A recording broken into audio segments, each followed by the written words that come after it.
Assalamualaikum warahmatullahi wabarakatuh. Kami dari kelompok 7 akan menjelaskan materi yang telah diberikan oleh dosen kami, yaitu Bapak Kurniawan Arifah. Kami akan menjelaskan akuntansi salam dan salam paralel serta contoh kasusnya. Baik, di sini saya akan menjelaskan mengenai definisi dan penggunaan transaksi salam dan salam paralel. Bai as-salam atau sering disebut dengan salam merupakan pembelian suatu barang yang pembayarannya dilunasi di muka, sedangkan penyerahan barang dilakukan di kemudian hari. Akad salam ini digunakan untuk memfasilitasi pembelian suatu barang, biasanya barang hasil pertanian yang memerlukan waktu untuk memproduksinya. Akad salam paralel merupakan jual beli yang melibatkan dua transaksi salam. Dalam hal ini, transaksi salam pertama dilakukan oleh nasabah dengan bank dan transaksi salam yang kedua dilakukan oleh bank dengan petani atau pemasok. Selanjutnya yaitu mengenai ketentuan syar'i salam dan salam paralel. Landasan diperbolehkannya transaksi salam adalah sebagaimana disebutkan dalam hadis Nabi Shallallahu Alaihi Wasallam riwayat Ibnu Abbas berikut. Barang siapa yang melakukan salam atau salat, hendaknya melakukan dengan takaran yang jelas dan timbangan yang jelas pula untuk waktu yang diketahui. Ketentuan syar'i transaksi salam diatur dalam Fatwa DSN nomor 5 DSN MUI 4 tahun 2000 tentang jual beli salam. Rukun transaksi salam. Rukun-rukun salam meliputi yang pertama itu ada transaktor, yakni pembeli atau muslam, dan penjual muslam ilaih. Yang kedua itu ada objek akad salam berupa barang dan harga yang diperjualbelikan dalam transaksi salam. Dan yang ketiga itu ada ijab dan qabul yang menunjukkan pernyataan kehendak jual beli secara salam, baik berupa ucapan atau perbuatan. Pengawasan syariah transaksi salam dan salam paralel. Dalam memastikan kesesuaian praktik jual beli salam dan salam paralel yang dilakukan dengan ketentuan syariah yang ditetapkan oleh DSN, DPS melakukan pengawasan syariah secara periodik. Pengawasan tersebut berdasarkan pedoman yang diterapkan oleh Bank Indonesia dilakukan untuk yang pertama, memastikan barang diperjualbelikan tidak diharamkan oleh syariat Islam. Yang kedua, memastikan bahwa pembayaran atas barang salam kepada pemasok telah dilakukan awal kontrak secara tunai sebesar akad salam. Yang ketiga, meneliti bahwa akad salam telah sesuai dengan Fatwa DSN MUI tentang salam dan peraturan Bank Indonesia yang berlaku. Yang keempat, meneliti kejelasan akad salam yang dilakukan dalam format salam paralel atau akad salam biasa. Dan yang terakhir, meneliti bahwa keuntungan bank syariah atas praktik salam paralel diperoleh dari selisih antara harga beli dari pemasok dengan harga jual kepada nasabah atau pembeli akhir. Adanya pengawasan syariah yang dilakukan oleh DPS menuntut bank syariah untuk hati-hati dalam melakukan transaksi jual beli salam dan dengan para nasabah.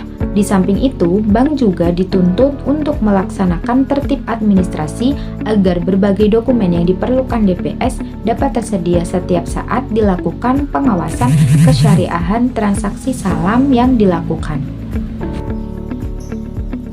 Baik, di sini saya akan menjelaskan mengenai sumber hukum serta alur transaksi salam dan salam paralel. Salam adalah akad jual beli di mana pembayaran dilakukan di muka, sedangkan barang diserahkan kemudian dengan spesifikasi yang telah disepakati. Dasar hukum yang diambil adalah yang pertama dari Al-Quran. Dalam Quran Surah Al-Baqarah ayat 282, ayat ini menjadi dasar bolehnya transaksi tangguh, termasuk akad salam, karena mengatur jual beli dengan waktu penyerahan tertentu. Yang kedua adalah hadis Nabi. Di dalam hadis ini secara langsung melegitimasi akad salam dengan syarat-syarat yang jelas, seperti kuantitas, kualitas, dan waktu penyerahan. Kemudian ada ijma atau konsensus ulama. Para ulama sepakat bahwa akad salam diperbolehkan karena adanya kebutuhan atau hajah dalam transaksi jual beli, khususnya bagi petani atau produsen yang membutuhkan modal di muka. Kemudian fatwa dan regulasi kontemporer. Dalam Fatwa DSN MUI nomor 05 DSN MUI 4 2000 tentang jual beli saham.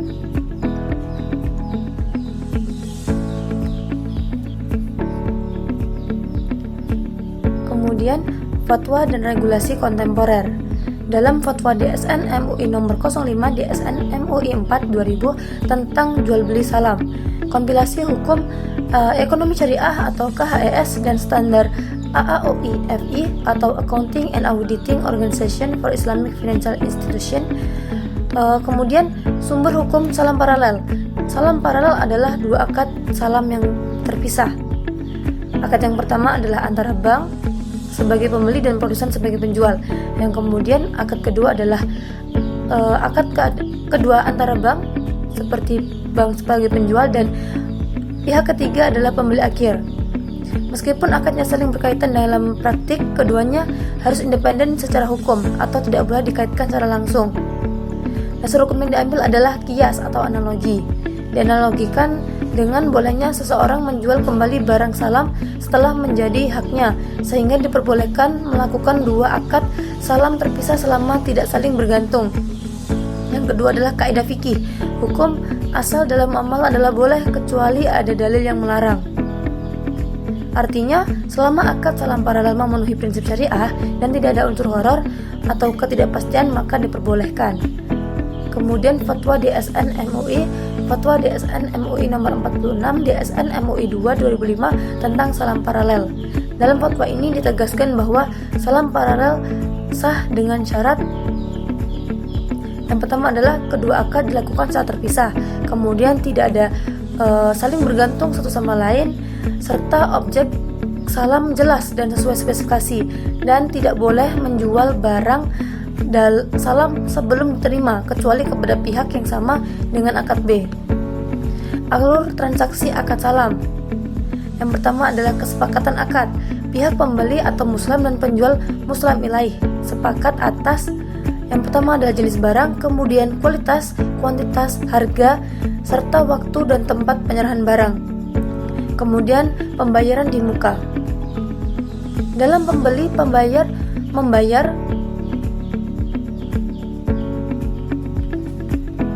kemudian pembayaran di muka. Pembeli membayar penuh harga barang pada saat akad berlangsung. Pembayaran bisa dalam bentuk uang tunai ataupun transfer. Kemudian produksi atau pengadaan barang. Penjual menggunakan dana tersebut untuk memproduksi atau mengadakan barang sesuai spesifikasi.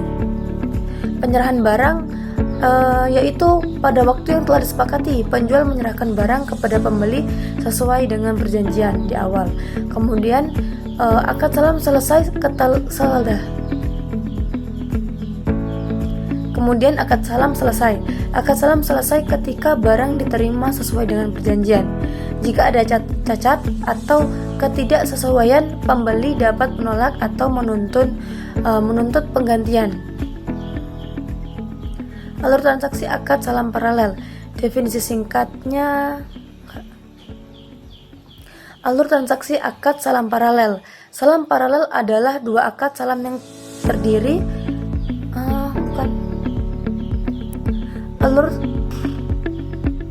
Alur transaksi akad salam paralel. Salam paralel adalah dua akad salam yang berdiri sendiri. Akad pertama adalah antara bank dan pemasok. Bank membeli barang secara salam. Kemudian yang kedua adalah antara bank dan pembeli akhir. Bank menjual barang salam secara salam juga. Keduanya tidak boleh saling bergantung. Dan kemudian alur transaksi salam paralel. Alur yang pertama adalah akad salam pertama bank sebagai pembeli, yaitu bank syariah melakukan akad salam dengan produsen atau petani, seperti barang, harga, waktu, penyerahan disepakati, serta barang membayar penuh di muka. Kemudian akad salam yang kedua adalah bank sebagai penjual. Secara terpisah, bank syariah menjual barang yang sama kepada pembeli akhir atau nasabah lain melalui akad salam juga. Spesifikasi dan waktu penyerahan bisa sama ataupun berbeda. Bank tidak boleh mengaitkan kedua akad ini. Kemudian produsen menyerahkan barang ke bank. Setelah waktu yang disepakati, produsen mengirim barang ke bank. Kemudian bank menyerahkan barang ke pembeli akhir. Bank menyerahkan barang ke pembeli akhir sesuai dengan jadwal atau akad kedua. Kedua akad pertama dan kedua selesai setelah semua pihak menerima haknya. Baik, materi selanjutnya yaitu berakhirnya transaksi salam.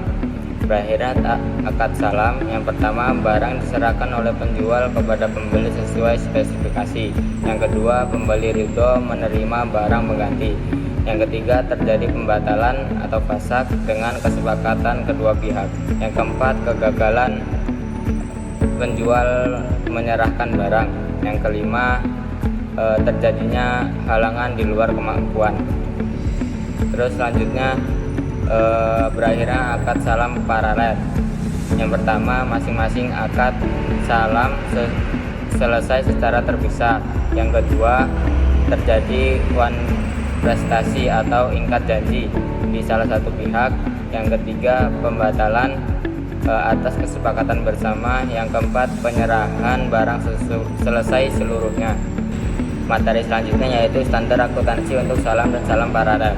Dalam PSAK 103, akuntansi salam adalah transaksi jual beli di mana barang pesanan diserahkan kemudian hari, sementara pembayaran dilakukan di muka. Pengakuannya, piutang salam diakui saat modal salam dibayarkan atau dialihkan kepada penjual. Penilaiannya, modal salam dinilai berdasarkan jumlah yang dibayarkan kas atau nilai wajar aset non-kas. Yang kedua, dalam PSAK 103, akuntansi salam paralel adalah merupakan dua akad salam terpisah. Akad yang pertama antara nasabah dan bank, yang kedua antara bank dan pemasok. Persyaratannya, kedua akad harus terpisah dan tidak saling gantung. Yang ketiga, kewajiban bank mengakui kewajiban salam pada saat menerima pembayaran nasabah. Piutang, bank mengakui piutang salam pada saat pembayaran dilakukan kepada pemasok atau petani. Saya Cantika sebagai materi terakhir di kelompok 7 yang akan memaparkan materi poin G dan H yang berisi tentang perhitungan dan penjumlahan transaksi salam pada salam paralel, pengungkapan transaksi salam dan salam paralel. Yang pertama, pengertian dari transaksi salam dan salam paralel. Secara teori, akad salam adalah akad jual beli di mana barang yang diperjualbelikan belum ada atau belum tersedia pada saat akad. Namun, spesifikasinya jelas, sementara pembayaran dilakukan di muka secara penuh oleh pembeli. Penjual berkewajiban menyerahkan barang tersebut di kemudian hari sesuai waktu dan spesifikasi yang disepakati. Sedangkan salam paralel adalah dua akad salam yang terpisah, di mana pihak penerima pesanan dapat membuat akad salam baru dengan pihak ketiga untuk memenuhi kewajibannya kepada pembeli pertama. Akad salam paralel ini harus berdiri sendiri dan tidak saling bergantung agar tidak melanggar prinsip syariah. Yang kedua, ada perhitungan dan penjumlahan transaksi salam. Perhitungan transaksi salam didasarkan pada harga jual yang dibayar di muka sesuai kesepakatan antara pembeli dan penjual atas barang yang akan diserahkan di kemudian hari. Harga salam ditetapkan dan dibayar penuh saat akad ditandatangani tanpa tambahan margin karena salam merupakan jual beli dengan pembayaran di muka, bukan pembiayaan berbunga. Penyajian transaksi salam dan salam paralel. Menurut PSAK 103 paragraf 30-33, penyajian transaksi salam bergantung pada posisi pihak dalam akad. Jika entitas sebagian pembeli salam, pembayaran di muka dicatat sebagai aset salam karena menjadi hak untuk menerima barang. Sebaliknya, jika entitas sebagai penjual salam, dana yang diterima dicatat sebagai kewajiban hingga barang diserahkan. Setelah barang diserahkan, kewajiban salam berkurang dan pendapatan diakui sebesar nilai transaksi. Pada salam paralel, penyajian dilakukan terpisah dari salam pertama. Aset salam dan kewajiban salam paralel disajikan di pos berbeda untuk menghindari offsetting serta menjaga transparansi laba dan risiko masing-masing akad.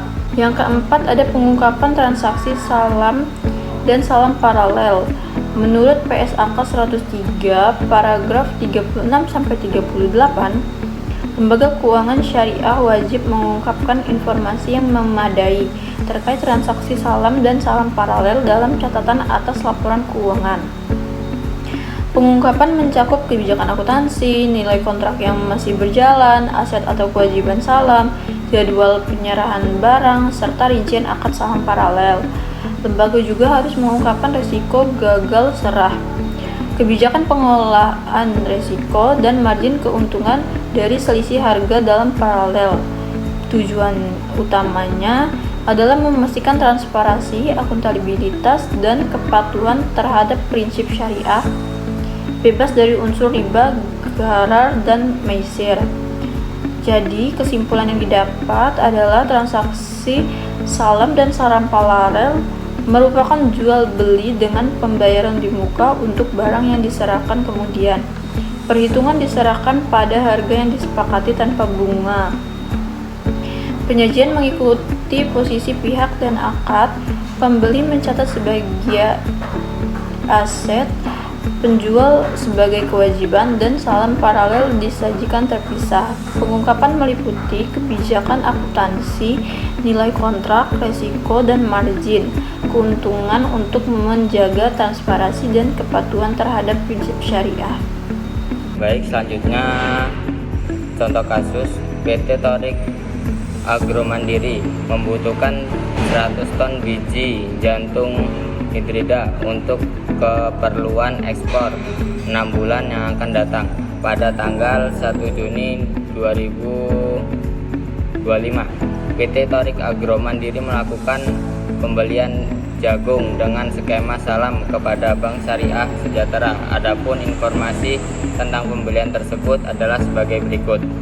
Spesifikasi barang: biji jagung manis hibrida kualitas 02, kualitas 100 ton, harga 7 juta per ton. Waktu penyerahan 2 tahap setiap 3 bulan sebanyak 50 ton, 2 Desember dan 2 September 2025. Syarat pembayaran dilunasi pada saat akad ditandatangani. Terus salam yang kedua, untuk pengadaan produk salam sebagaimana diinginkan oleh PT Torik Agromandiri. Bank Syariah selanjutnya pada tanggal 2 Juni 2025 mengadakan transaksi salam dengan petani yang bergabung dalam KUD Tunas Mulia dengan kesepakatan sebagai berikut.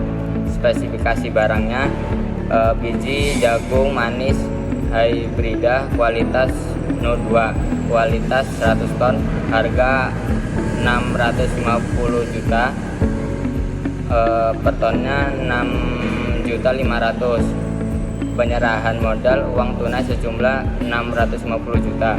Waktu penyerahan barang 2 tahap setiap 3 bulan sebanyak 50 ton, 1 September dan 1 Desember 2025. Terus aguna, tanah dan kendaraan senilai 700 juta. Syarat pembayaran dilunasi pada saat akad ditandatangani. Denda kegagalan penyerahan karena kelalaian atau kesengajaan 2% dari nilai produk yang belum diserahkan. Baik, sekian presentasi dari kelompok 7. Kurang lebihnya kami mohon maaf. Wallahul muwaffiq ila aqwamit thoriq. Wassalamualaikum warahmatullahi wabarakatuh.